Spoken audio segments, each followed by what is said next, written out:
সত্য সত্য আমি তোমাদিগকে বলিতেছি, তোমরা ক্রন্দন ও বিলাপ করিবে, কিন্তু জগৎ আনন্দ করিবে।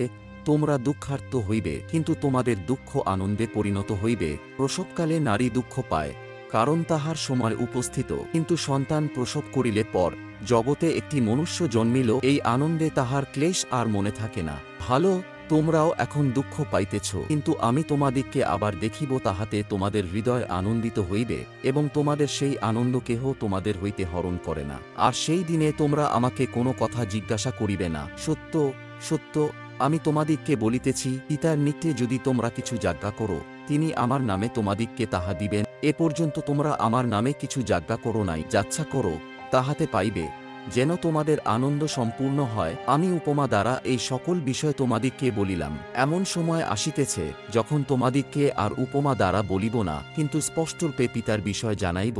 আমেন।